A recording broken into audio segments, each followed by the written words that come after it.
Now, while I got you here, Charles, we do need to transition a little bit to the high schools Okay. because there was some news on Thursday that was really interesting, and I want you to explain how good Jordan Seaton is. This is the offensive tackle, number one ranked offensive tackle prospect in the country out of high school.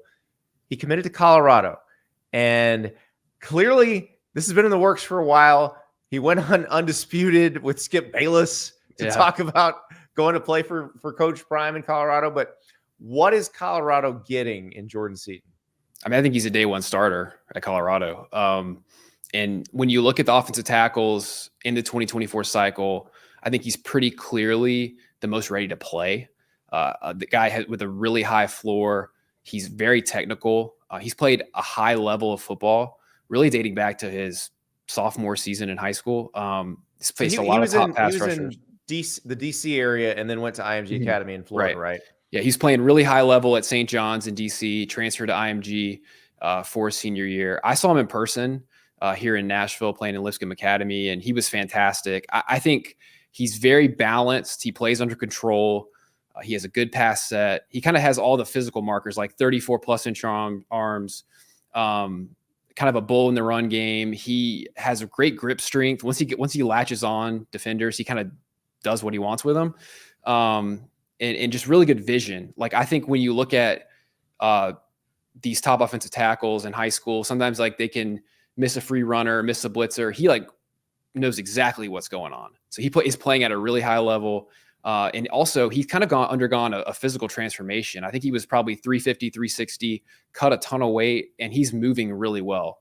So he's like probably around 295, 300 right now. So I felt for a while that he's the most ready to play, a guy who you could drop into the SEC or any Power 5 conference and be in a better position to play as a true freshman than the rest of the 2024 tackles.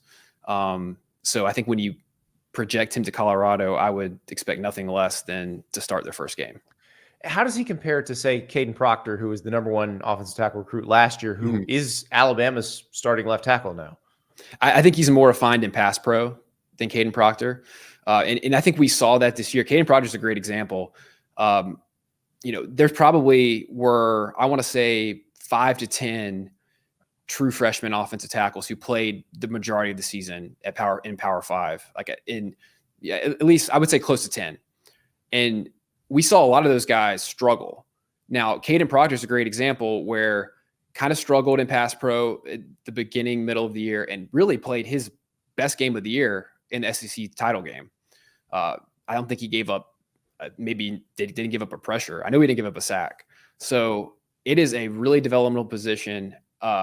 You're grading those guys on a steep curve. To me, I think if you get on the field in the Power 5 as a true freshman, that's commendable in itself.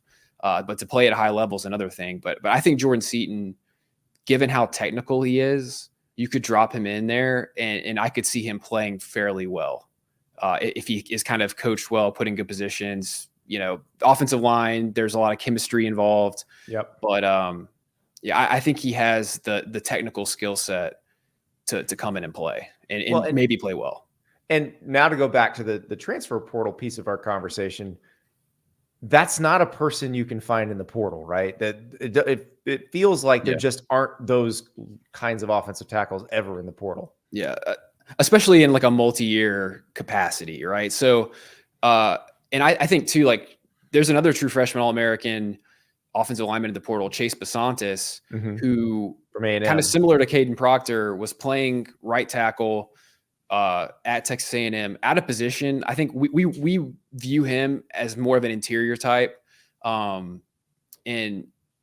there are some, but I do think it's fairly rare that you would have a guy like that, in the portal. Cause most schools who have these type of talents in the offensive line simply aren't going to let them enter the portal. Like there's too much value there. I think barring a coaching change, you're unlikely to see it.